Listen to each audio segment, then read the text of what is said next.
folks here. First, I want to say thank you for having me.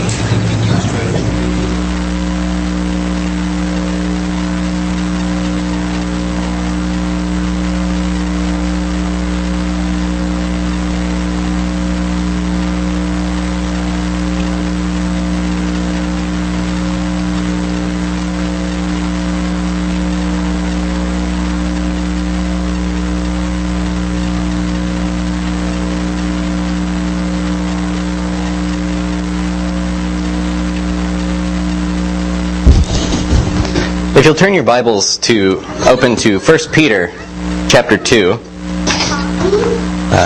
verse 11, we'll be talking about basically just the meaning of this passage. We'll be examining it, trying to understand what exactly is Peter trying to say, what's his focus, what is his primary point.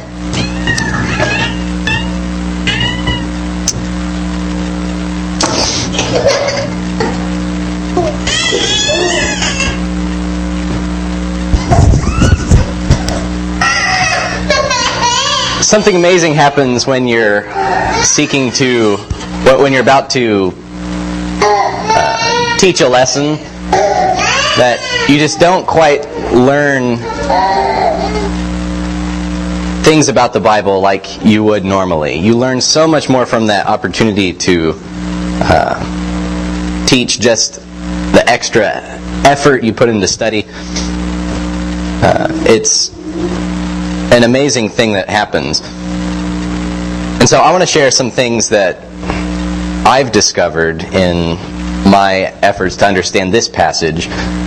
While studying it, I was constantly amazed at just how much more I could understand about this section that we're going to be looking at. Even when I thought I understood a bit of it, maybe some things that other people might not have known before, I still came to discover more and more of just the fascinating nature of Scripture. And I'm sure what we'll be studying today is just scratching the surface of what 1 Peter chapter 2, verse 11 through chapter 3, verse 12 has in store for us.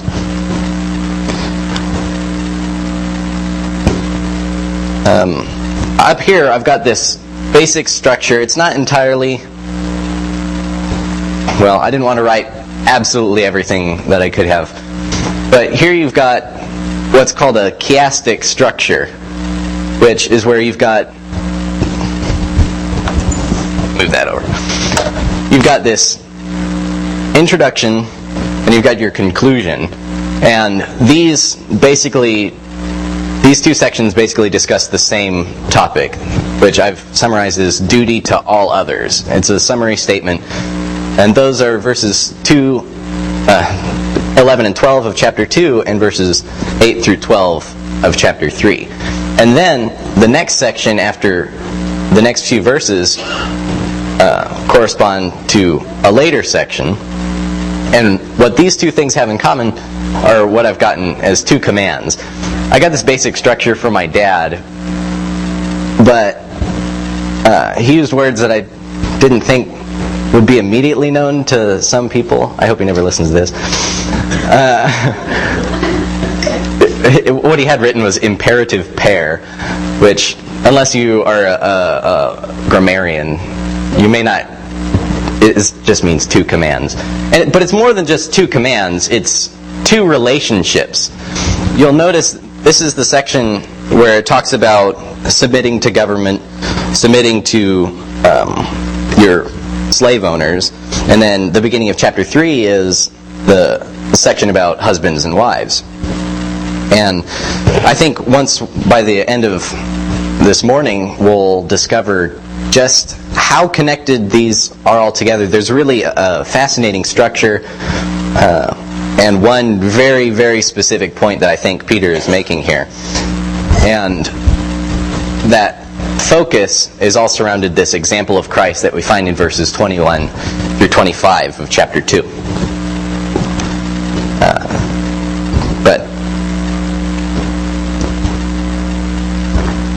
Let's start with reading this section here. Starting in verse 11 of chapter 2. Beloved, I urge you as aliens and strangers to abstain from fleshly lusts which wage war against the soul. Keep your behavior excellent among the Gentiles, so that in the thing in which they slander you as evildoers, they may, because of your good deeds, as they observe them, glorify God in the day of visitation. Submit yourselves, for the Lord's sake, to every human institution, whether to a king as the one in authority, or to governors as sent by him for the punishment of evildoers, and the praise of those who do right. For such is the will of God, that by doing right you may silence the ignorance of foolish men. Act as free men, and do not use your freedom as a covering for evil, but use it as bondslaves of God. Honor all people, love the brotherhood, fear God, honor the king. Servants, be submissive to your masters with all respect, not only to those who are good and gentle, but also to those who are unreasonable. For this finds favor, if for the sake of conscience toward God, a person bears up under sorrows when suffering unjustly. For what credit is there if, when you sin and are harshly treated, you endure it with patience? But if, when you do what is right and you suffer for it, you patiently endure it, this finds favor with God.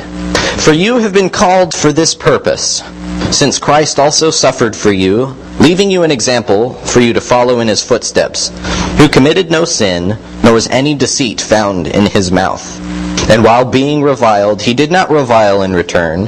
While suffering, he uttered no threats, but kept entrusting himself to him who judges righteously. And he himself bore our sins in his body on the cross, so that we might die to sin and live to righteousness. For by his wounds you were healed. For you were continually straying like sheep, but now you have returned to the shepherd and guardian of your souls.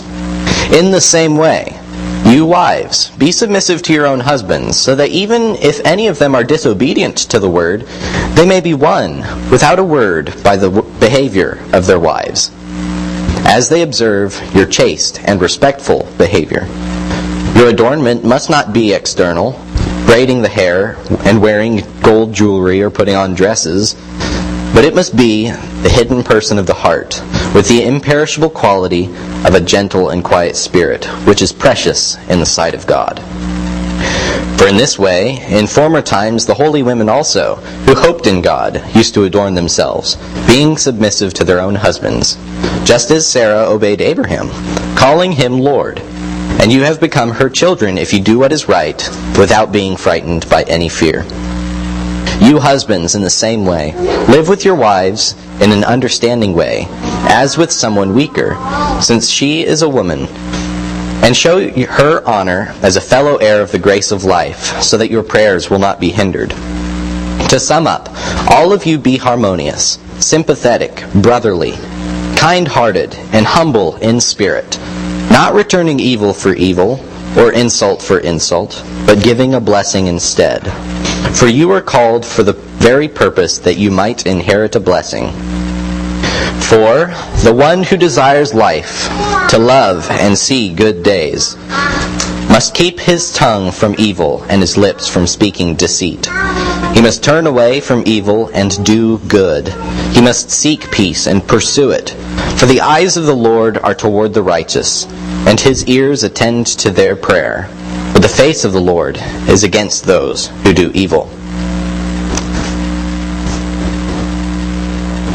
So, we're going to go through these basic sections looking at the different situations that we see depicted, the different scenarios, the citizens submitting to government, the slaves to their masters. And we're just going to... I tried to figure out the best way to explain this passage, because it's a lot of verses, and there is one point, but I also want to focus on the individual aspects to see how ingrained this point is embedded into the text. And so what I've come up with is a little formula for looking at the scenarios. What we'll be looking at is their situation. What situation is this particular scenario? So the first one we have, verses 11 and 12, is just general Christians in foreign lands. But more than just foreign lands, they're spiritually foreign. They're different spiritually. They're aliens and strangers in a spiritual sense from the unbelievers around them. Second, what are they supposed to do when in this situation? That's what actions are they supposed to do? And then, why? What is the reason, the primary reason given for that action? So, if you look at verses 11 and 12, we'll look at just 11 and 12. What situation do we have here? As I explained already, we have these Christians living as aliens and strangers. What's happening to them? Well, in verse 12 it says that these Gentiles are slandering them as evildoers. This was a common thing that could happen in the ancient world, in which just because you're a Christian, you're suffering unjustly. You might think of Paul, who, just because Christians were Christians, he went out, sought them down, and killed them or put them in prison, made them denounce their faith, which may have been one of the worst things he ever did. So it seems that these Christians are living in these foreign lands. If you go back to the beginning of 1 Peter, the very beginning of the book, you'll see that his letters being written to Christians all throughout the ancient world, mostly in the Asia Minor area, around Ephesus, Galatia, that location. So it's not bound to any specific location. It's Christians in the general area. And while they would be foreigners in a literal sense, I think the emphasis here is definitely spiritual, especially when their enemies who are slandering them are called Gentiles. All the Christians being written to aren't necessarily going to be all Jews. What I think Peter is doing here is taking terminology from the Old Testament, because Peter makes a great number of references to the Old Testament using imagery, especially in the section just previously to this, where it talks about we as Christians coming to him as living stones. We are a chosen race, a royal priesthood, a holy nation, a people for God's own possession. Those are all very strong Old Testament references and of what we are. So what's the opposition to the Christian of the day? Well, that would be the metaphorical Gentile, the unbeliever.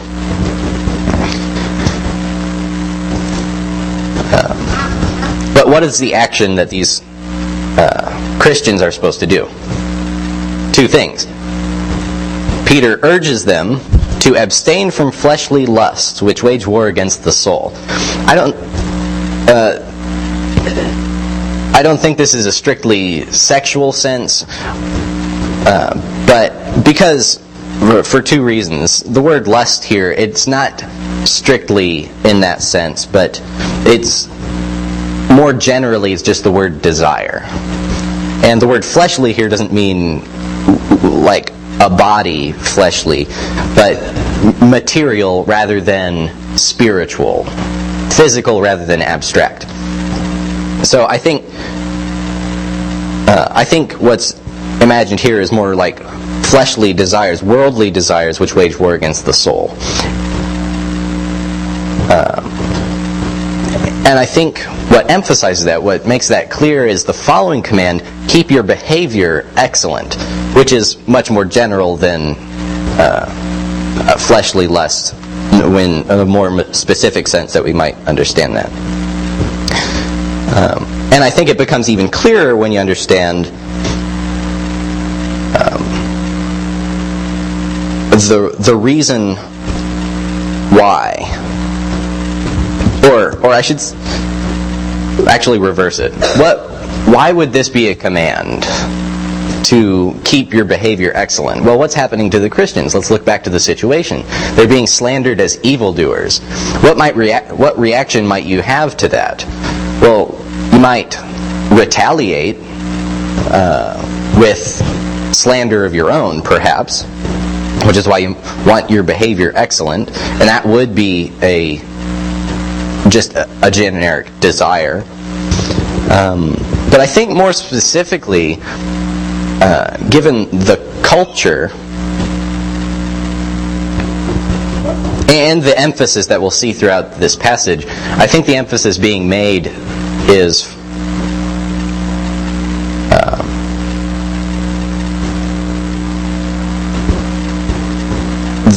the main temptation that a Christian would feel is to forsake Christianity in order to fit in.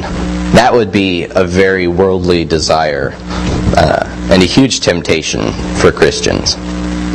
Especially whether you're a Jew or a Gentile, you've got this same temptation. Because your religion's not the same as any others. Even if you're a Jew, you're still considered a strange Jew or a heretical Jew. So Christians just get the short end of the stick all the time. And what is the reason why? In the end of verse 12. So that in the thing in which they slander you as evildoers, they may, because of your good deeds, as they observe them, glorify God in the day of visitation. This day of visitation is frequently used in the Old Testament to mean the day of judgment, which is another theme of Peter's. Which is to say that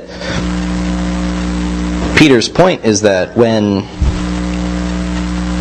you respond positively to the wrongdoing that you're receiving, that positive reaction can change the hearts of people. That in the day of judgment, some of those who slandered you as an evildoer, calling you a criminal in essence, might actually be among those being saved. Even though there's sometimes, like the older brother in the story of the prodigal son, there's a temptation sometimes that we don't really want them to be saved. We want the people that have hurt us to get what they deserve. But Peter tells us here that that's not the attitude that we're supposed to have. Our desire is for them to be saved. And that's why we react in a positive manner towards their evil actions. And we'll see more of that idea all throughout this section. That really is the focus of this entire section. Suffering for doing what is right. Which brings us to the next section. Verses 13 through 17. Submit yourselves for the Lord's sake to every human institution, whether king or a governing authority. But what's really the specific situation? It's not just the governing authorities, because if you look at the reason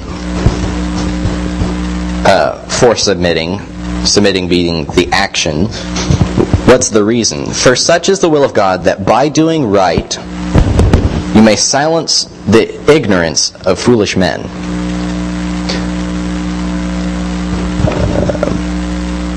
I skipped a part. Verse 14. Submit yourselves to governors as sent by him for the punishment of evildoers, which is what Christians are being accused of being.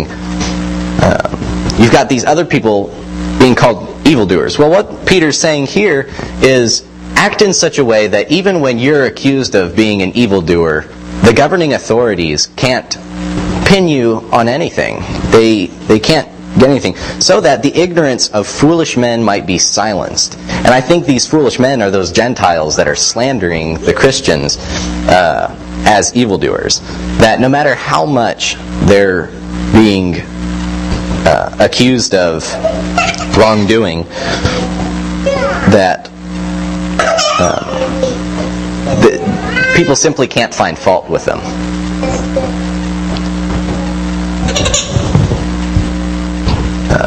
Peter goes on to say that the Christians are to act as free men, use the freedom that you have, but don't use it for evil, because that would harm your cause as a person trying to appear innocent. But use your freedom as bondslaves of God. Regardless of how much freedom you have, you're always a slave to God and God's laws, what you're supposed to do. I think he's summarizing in verse 17. Honor all people, love the brotherhood, fear God, honor the king. Kind of a blanket statement for all your situations, because again, you've got the 2 commands regarding relationships, and then 2 more commands regarding relationships that we'll see later at the beginning of chapter 3. This is the verses 13 through 17 is the only relationship, the only command that doesn't have a specific, I suppose you could say, a 1-to-1 ratio. It's just general citizens in relation to a government. And so that would be appropriate for this blanket statement of honor all people, love the brotherhood, fear God, and honor the king. But following this, the situations become more specific. Verses 18 through 20. Servants, be submissive to your masters with all respect, not only to those who are good and gentle, but also to those who are unreasonable. For this finds favor, if for the sake of conscience toward God a person bears up under sorrows when suffering unjustly. For what credit is there if, when you sin and are harshly treated, you endure it with patience? But if, when you do what is right and suffer for it, you patiently endure it, this finds favor with God. Again, we see this recurring idea of suffering for doing what is right. As a Christian slave, your master can do anything to you, and if you're a Christian, which is frequently disdained, then your master could do anything to you, and you couldn't do anything about it. And Peter is telling you, submit to it, whether he's kind or unreasonable. And the reason why is because that finds favor with God, and that is your goal. For now, we'll skip verses 21 through 25, and we'll go to the other 2 sections which are on the other side of that. Chapter 3, verse 1. In the same way, you wives, be submissive to your own husbands, so that even if any of them are disobedient to the word, they may be won without a word by the behavior of their wives, as they observe your chaste and respectful behavior. I'm going to stop there because I think that is the primary focus of this section, verses 1 through 6, which is the wives in relation to their husbands. Verses 3 through 6, that follow after what I read, I think is more of just the idea of how. How is a wife supposed to show that she's submissive? But in verses 1 and 2, we get everything regarding the situation, the action, and the reason. The situation, it appears to be, the focus is a Christian wife in relation to an unbelieving husband. It says that so that even if any of them are disobedient to the word, which I think is the first step.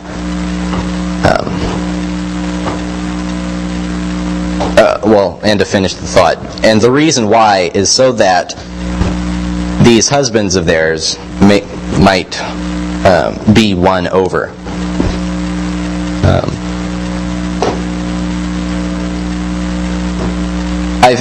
This section regarding the husbands and wives, I certainly don't claim to know much about marriage, not being married, and I'm not going to get into that specifically very much. But what I want to look at in relation regarding these sections is to see how they fit into the context, because I think we often take these sections out of context and just look, submissive wives, loving husbands, kind of thing. But I think what we're missing often is, I think what we need to do is put those sections, those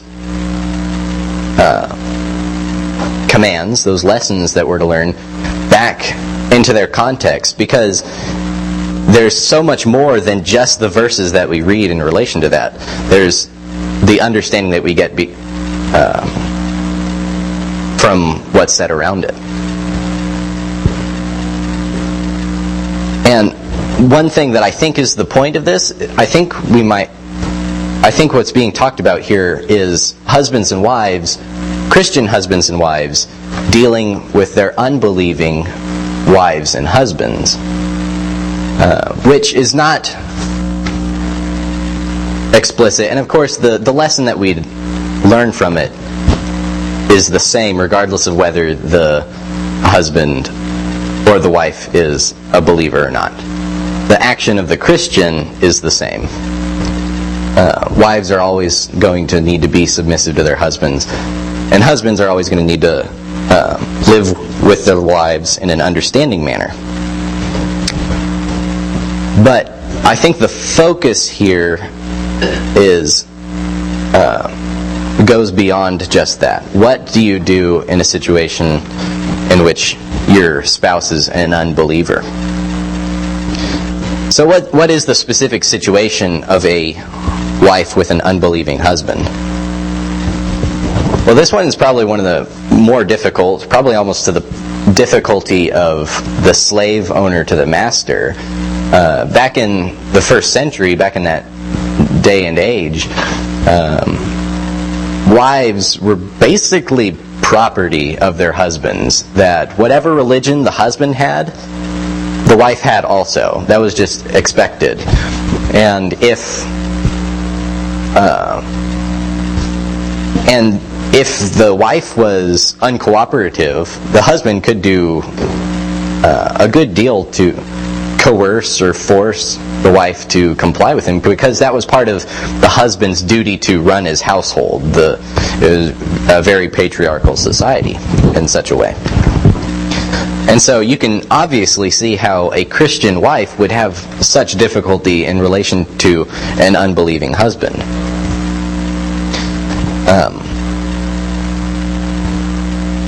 But what is she supposed to do? Be submissive, regardless of whether the husband is kind towards her Christianity or harsh towards it. And of course, like I said, verse 3 through 6 is a way of showing how is that managed.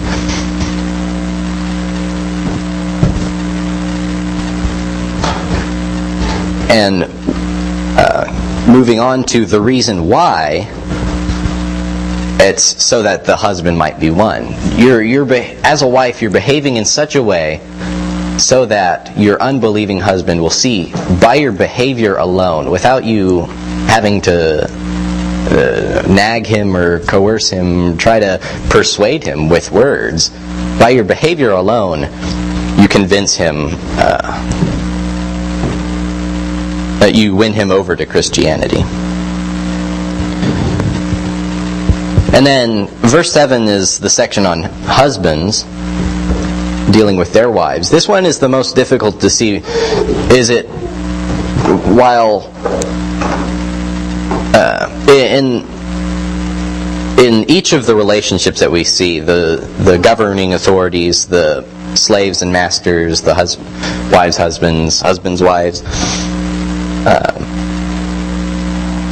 in each of them you can see the husbands with unbelieving wives is the the greatest stretch, you could say, because it doesn't explicitly say unbelieving wives at any point. But a believing wife isn't necessarily assumed. And it's ambiguous enough to where it could go either way. A believing wife is entirely possible, and an unbelieving wife is possible. The evidence some people argue that a believing wife is because the wife would typically take the religion of her husband, and so you're not going to find an unbelieving wife with a Christian husband all too often. In that sense, if it was simply because her husband was a believer that she was a believer, then she'd be a Christian, at least by name. The phrase, show her honor as a fellow heir of the grace of life, I think most people would naturally take that to mean that she is a believer. Treat her like the Christian she is. However, that could be understood as treat her as a Christian even though she's not. Treat your wife well regardless of what she believes. So that could be the point of it. And when you get down to the end of verse 7, so that your prayers will not be hindered. The grace of life is this life, like the grace of life that could be physical or spiritual. I would say it's probably spiritual. That's the way I would naturally read it as a Christian, and the way life is typically understood in the Bible. But thinking of the grace of life, you could understand that in a physical sense, she's a human being. She's, you could say, all people are created in the image of God. So treat all people well. I would say that's ambiguous enough to where the being a fellow heir of the grace of life doesn't necessarily mean that she's a believer or an unbeliever. Because of the context, I think, I lean towards the idea that maybe the focus is on the wife being an unbeliever.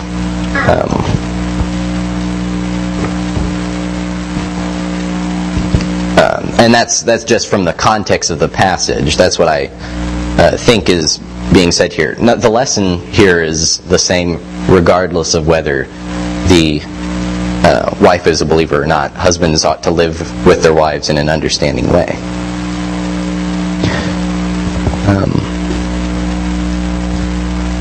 So that's the situation I think it is. At least the focus we're going to focus on is husbands living with unbelieving wives. The action that they're supposed to take is to live with their wives in an understanding way. Show her honor.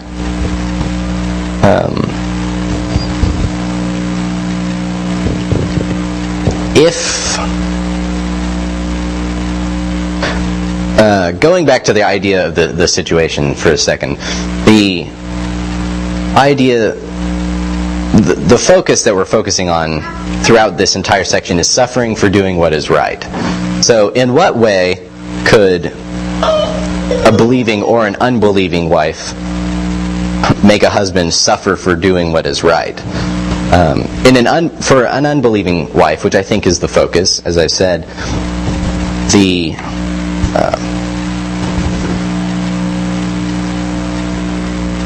the idea becomes clear. This wife is resistant to Christianity, even though she's a wife in that first century world. She's not accepting the religion of her husband, which shows, at least by action, passively, her resistance to Christianity, which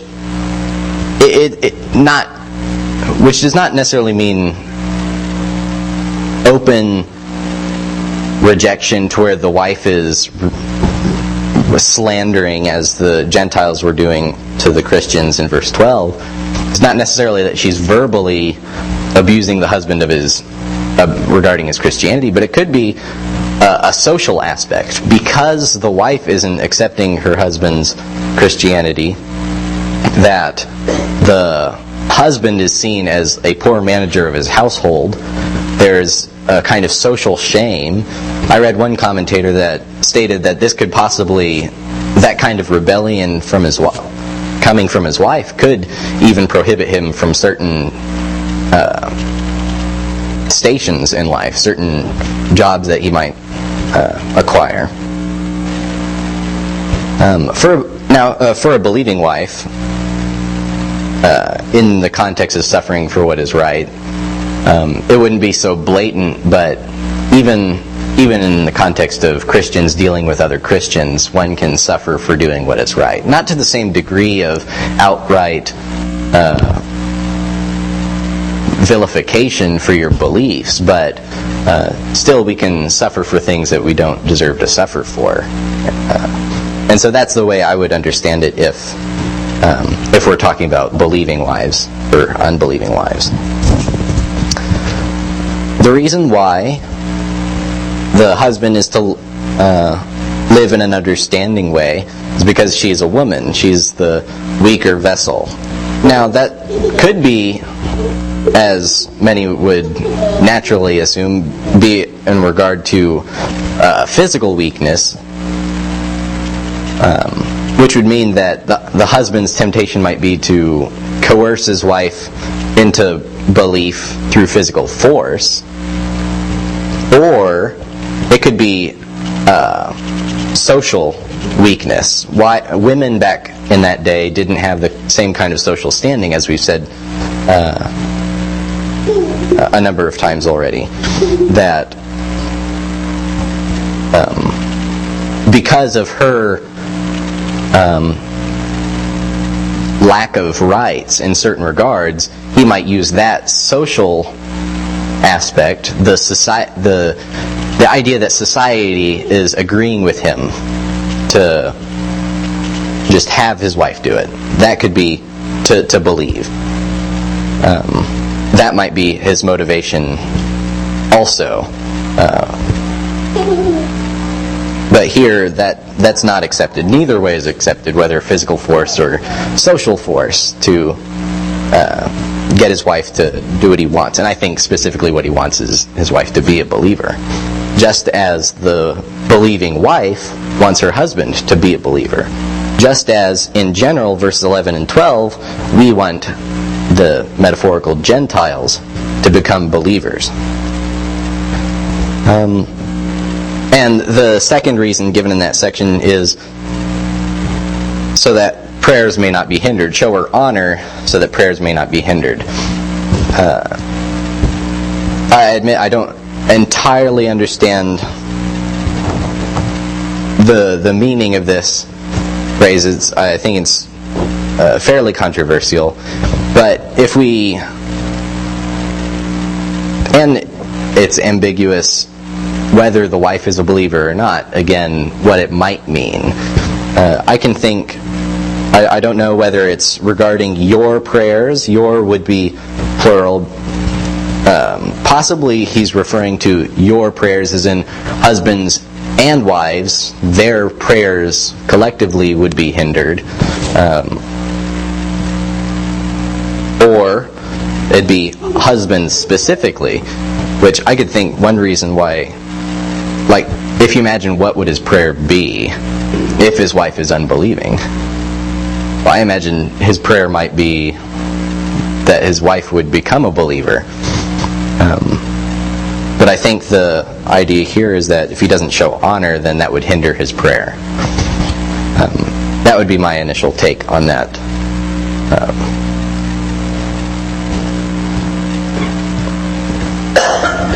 On that relationship, that situation. So we've looked at the four relationships, the two on each side of the center focus, and now we're going to look at that center. Why why is this supposed to be our reaction in these situations? Why are we supposed to submit, essentially, in every single situation? Submit, submit, submit, and then live in an understanding way. Well, verse 21 through 25 gives us the ultimate reason. There's been a reason given in every single section, but this is the main reason. And so starting in verse 21 of chapter 2. For you have been called for this purpose, since Christ also suffered for you, leaving you an example for you to follow in his footsteps, who committed no sin, nor was any deceit found in his mouth. And while being reviled, he did not revile in return. While suffering, he uttered no threats, but kept entrusting himself to him who judges righteously. And he himself bore our sins in his body on the cross, so that we might die to sin and live to righteousness. For by his wounds you were healed. For you were continually straying like sheep, but now you have returned to the shepherd and guardian of your souls. There are many reasons to believe that this is the center focus of this entire section that we're looking at. The first reason is just you have these two relationships put on either side of it, and it's right in the middle, which is an important place structurally speaking. You've got the citizens in relation to their government, slaves in relation to their masters, and on the other side you have the wives in relation to their husbands, and the husbands in relation to their wives. And in the center of them, you've got this example of Christ that is held up in the center. It starts with the word for, which is just saying they've got these two commands before this section, and starting with for is just saying, because you have been called for this purpose. So that word, that first word in verse 21 connects it with the sections before. In chapter 3, verse 1 and verse 7, you have this phrase, in the same way, which is referring back to the section before it. You've got this example of Christ given at the end of chapter 2, and then chapter 3, verse 1 starts with, in the same way, wives submit to your husbands. Verse 7, you husbands, in the same way, live with your wives in an understanding way.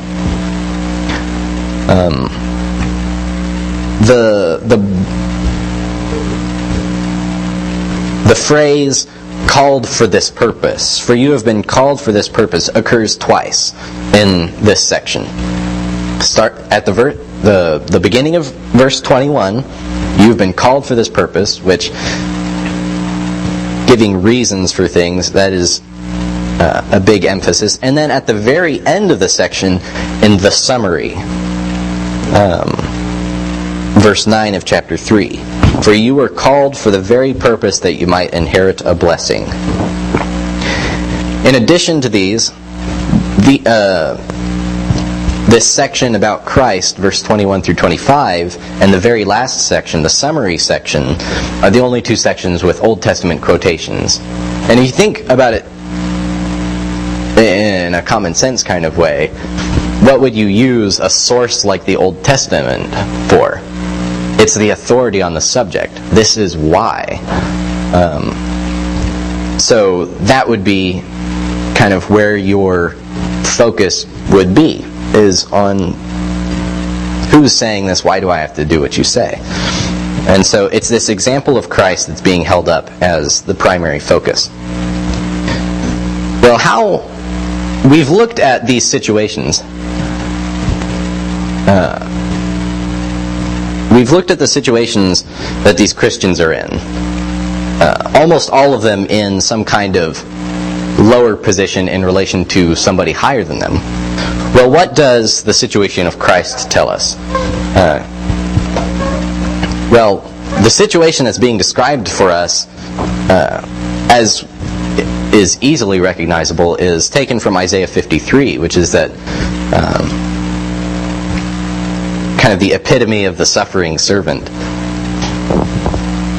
So the situation about Jesus being described here is that he committed no sin but was reviled, which sounds exactly like the situation described about the Christians in verses 11 and 12. Keep your behavior excellent among the Gentiles, so that in the thing in which they slander you as evildoers, they may glorify God because of your good deeds. Christ is the ultimate example of a man who suffered for doing the right thing. When faced with slander and rebuke, he did not either retaliate nor give up. So all of these situations that we've looked at so far are simply imitations of Christ's ultimate example. What actions did he take? Well, he did not revile. He uttered no threats. Instead, he entrusted himself and bore our sins. Despite his cruel sufferings, Christ didn't stop the suffering. He didn't prevent it, even though he was entirely capable of doing so. And the reason why is particularly interesting. It's not just to serve as an example, which could have been for us, but it even corresponds perfectly to what's stated in verses 11 and 12, that introduction of what we're supposed to do. Christ's reason for his action was so that we might die to sin and live to righteousness. What we've been told through these examples, despite our situation is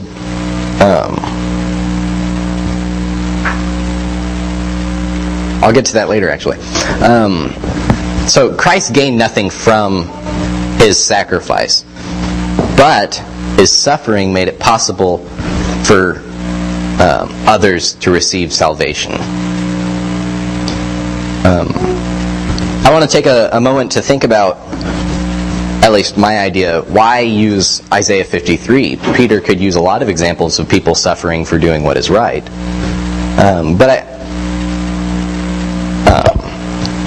And you've got the explicit quotation in verse 22, but this whole section of verse 21 through 25 is packed full of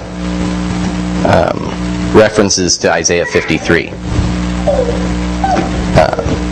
Beyond just the explicit quotation, such as committing no sin, nor was any deceit found in his mouth. He did not revile in return. He uttered no threats. He entrusted himself, is an idea from Isaiah 53. And he bore our sins. By his wounds you were healed. All of these are references to Isaiah 53. But why this passage? I think the primary reason is that this is, as we've noted, the epitome of an individual suffering for doing what is right. And moving on to the final section, verses 8 through 12, the summary section of chapter 3. What's the situation that's being described here?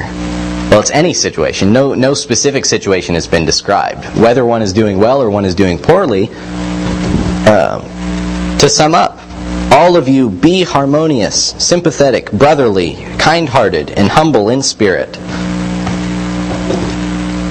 I lost my spot.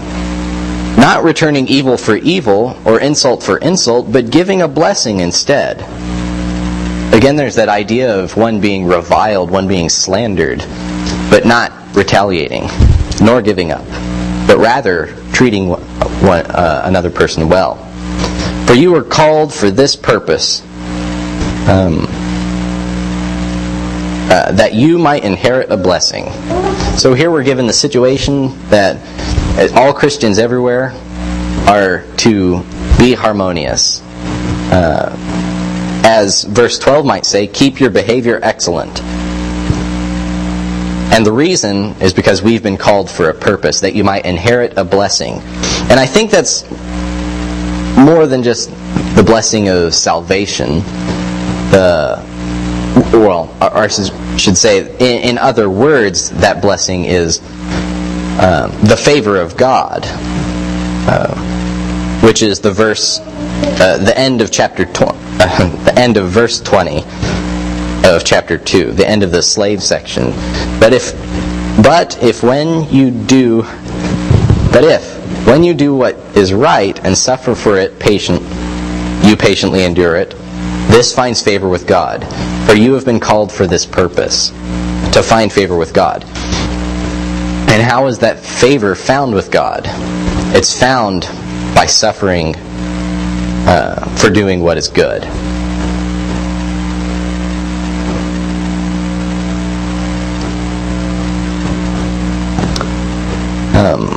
And Peter summarizes that it's the good doer that finds favor with God. The quotation he ends the section with in verses 10 through 12 is from Psalm 34. For the one who desires life, to love and see good days, must keep his tongue from evil and his lips from speaking deceit. He must turn away from evil and do good. He must seek peace and pursue it. For the eyes of the Lord are toward the righteous, and his ears attend to their prayer. But the face of the Lord is against those who do evil. This psalm is another example of a person suffering for doing what is right. Somebody who is suffering even though they didn't do anything wrong. It's a psalm of David when he feigned madness to avoid being caught by Abimelech. He was on the run and he was desperately in need of help from God. And so I find that interesting that even though David hadn't done anything wrong in that situation, he was still being persecuted, chased down, and people were trying to kill him.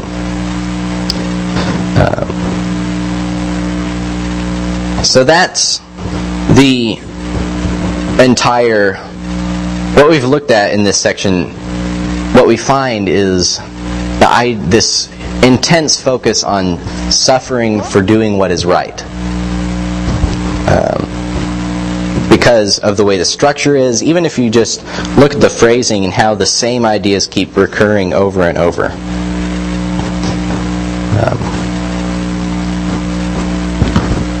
It shows us that regardless of what situation we are in, we should keep our behavior excellent, even when we're suffering for doing what is right. And the primary reasons for that is because, first, that suffering finds favor with God. It's pleasing to God when we do what is right, regardless of how we're treated. Second is also the motivation that it brings unbelievers to Christ. I want to conclude by reading the following section, which is chapter 3, verse 13 through chapter 4, verse 11. It's rather lengthy, but it continues and summarizes this idea, and that's where I'll leave you this morning. Who is there to harm you if you prove zealous for what is good? But even if you should suffer for the sake of righteousness, you are blessed. And do not fear their intimidation, and do not be troubled, but sanctify Christ as Lord in your hearts, always being ready to make a defense to everyone who asks you to give an account for the hope that is in you, yet with gentleness and reverence. And keep a good conscience, so that in the thing in which you are slandered, those who revile your good behavior in Christ will be put to shame. For it is better, if God should will it so, that you suffer for doing what is right, rather than for doing what is wrong. For Christ also died for sins, once for all, the just for the unjust, so that he might bring us to God, having been put to death in the flesh, but made alive in the Spirit. In which also he went and made proclamation to the spirits in prison, who once were disobedient, when the patience of God kept waiting in the days of Noah, during the construction of the ark, in which a few, that is, 8 persons, were brought safely through the water. Corresponding to that, baptism now saves you. Not the removal of dirt from the flesh, but an appeal to God for a good conscience, through the resurrection of Jesus Christ, who is at the right hand of God, having gone into heaven, after angels and authorities and powers had been subjected to him. Therefore, since Christ has suffered in the flesh, arm yourselves also with the same purpose, because he who has suffered in the flesh has ceased from sin, so as to live the rest of the time in the flesh, no longer for the lusts of men, the desires of men, but for the will of God. For the time already is past. The time already past is sufficient for you to have carried out the desire of the Gentiles, having pursued a course of sensuality, lusts, drunkenness, carousing, drinking parties, and abominable idolatries. In all this, they are surprised that you do not run with them into the same excesses of dissipation, and they malign you. But they will give an account to him who is ready to judge the living and the dead. For the gospel has for this purpose been preached, even to those who are dead, that though they are judged in the flesh as men, they may live in the Spirit according to the will of God. The end of all things is near. Therefore, be of sound judgment and sober spirit for the purpose of prayer. Above all, keep fervent in your love for one another, because love covers a multitude of sins. Be hospitable to one another without complaint. As each one has received a special gift, employ it in serving one another as good stewards of the manifold grace of God. Whoever speaks is to do so as one who speaks with the utterances of God. Whoever serves is to do so as one who is serving by the strength which God supplies, so that in all things God may be glorified through Jesus Christ, to whom belongs the glory and dominion forever and ever. Amen.